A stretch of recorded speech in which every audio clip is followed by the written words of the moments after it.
Assalamualaikum warahmatullahi wabarakatuh. Halo semuanya, perkenalkan kami dari kelompok Coach Sister yang beranggotakan saya sendiri, Sri Wahyuningsi, dan kedua anggota kelompok saya, Elsa Febrianti dan juga Indah Yonastasia. Di sini kami akan menjelaskan mengenai proyek akhir mata kuliah Rekayasa Web yang berjudul MediaLand atau Sistem Peminjaman Alat Multimedia Kampus Berbasis Web. Nah, permasalahan yang melatar belakangi pembuatan proses aplikasi ini yaitu karena adanya proses peminjaman yang masih dilakukan secara manual, sehingga sering menyebabkan kesalahan pencatatan, keterlambatan pengembalian, serta kesulitan dalam memantau status alat.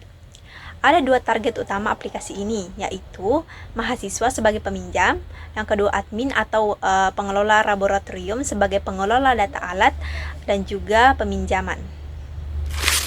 Baik, selanjutnya saya akan menjelaskan mengenai arsitektur sistem seperti yang bisa dilihat di MediaLand, di mana terdiri dari tiga bagian utama, yaitu front end, back end, dan database. Di mana front end itu adalah aplikasi yang dikembangkan menggunakan React.js, di mana sebagai library utama untuk membangun antarmuka pengguna. Nah, selain itu kami juga menggunakan React Router DOM untuk menavigasi halaman, di mana Axio untuk komunikasi dengan API, Tailwind CSS untuk desain antarmuka yang modern dan responsif, di mana itu front end bertugas untuk menampilkan seluruh tampilan aplikasi seperti halaman login, dashboard mahasiswa, dashboard admin, daftar alat, dan prompt peminjaman dan riwayat peminjaman, di mana Prone ini merupakan aplikasi yang telah berhasil dideploy menggunakan Vercel sehingga dapat diakses secara online melalui browser.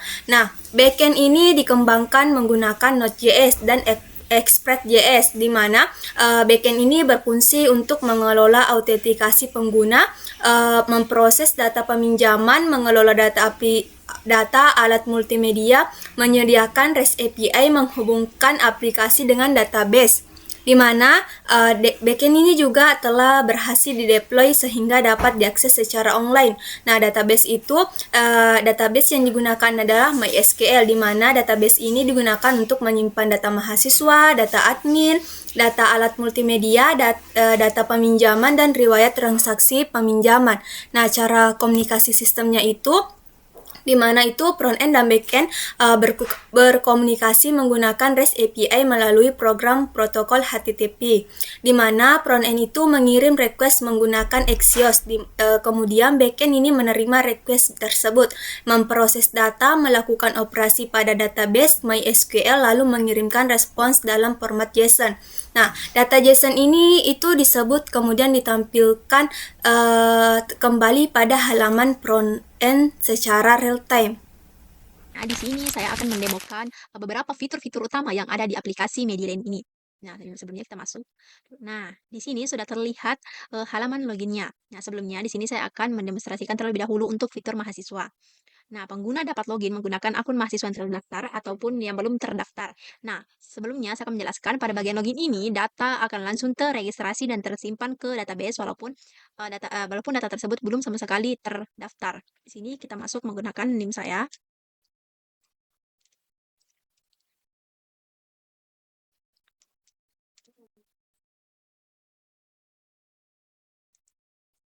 Nah, selanjutnya kita sudah masuk ke halaman dashboard.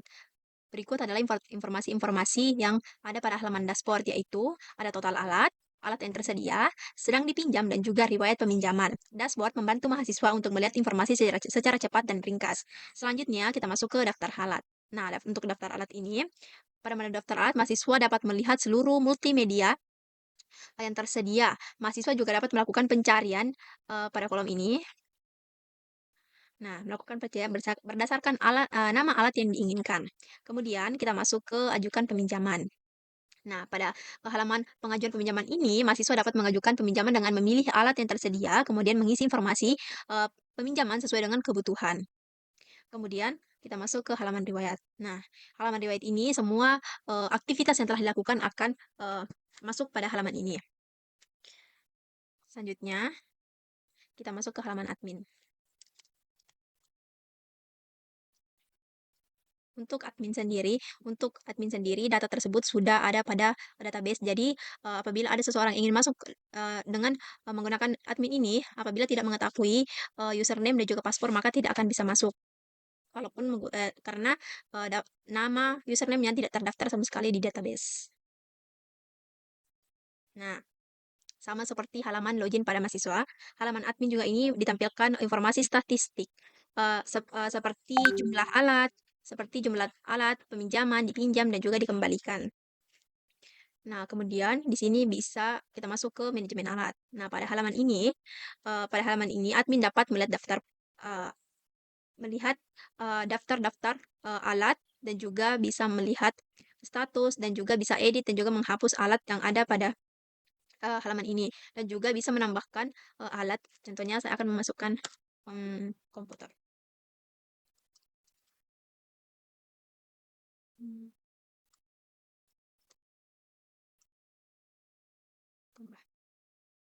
Nah, selanjutnya kita masuk ke halaman pengajuan.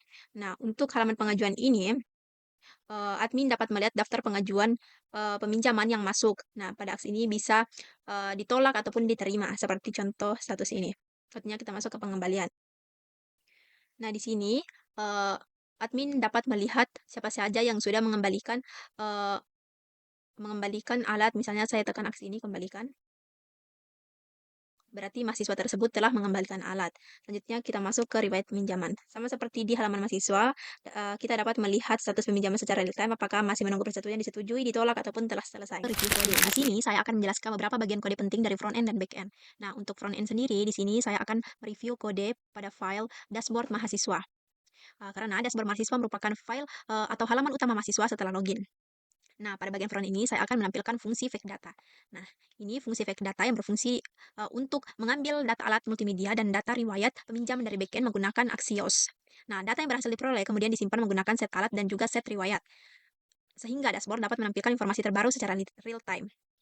Nah, kemudian pada bagian kode ini, pada bagian protect, use effect, control local storage, get item role. Nah, pada bagian ini digunakan sebagai sistem keamanan halaman. Sistem tersebut memeriksa apakah pengguna sudah login dan memiliki role mahasiswa. Jika token tidak sesuai atau tidak ditemukan, atau role tidak sesuai, maka pengguna akan otomatis diarahkan kembali ke halaman login. Nah, selanjutnya kita masuk ke backend. Nah, di sini saya akan memilih app.js karena file ini merupakan file utama atau pusat dari seluruh backend aplikasi Media.Land. Hampir seluruh proses backend dimulai dari file ini. Nah, kemudian pada bagian middleware. Nah, pada bagian middleware ini, saya menggunakan middleware course digunakan agar front end yang berada di Vercel dapat berkomunikasi dengan backend. Kemudian ada Express.json yang digunakan untuk membaca data dalam format JSON. Kemudian ada Helmet yang digunakan untuk meningkatkan keamanan aplikasi. Nah, sedangkan rate limit digunakan untuk membatasi jumlah request agar server tidak disalahgunakan. Nah, kemudian di sini saya menggunakan kode ini untuk menghubungkan backend dengan database MySQL menggunakan SQLite. Ketika server dijalankan, sistem akan melakukan pengecekan koneksi database terlebih dahulu.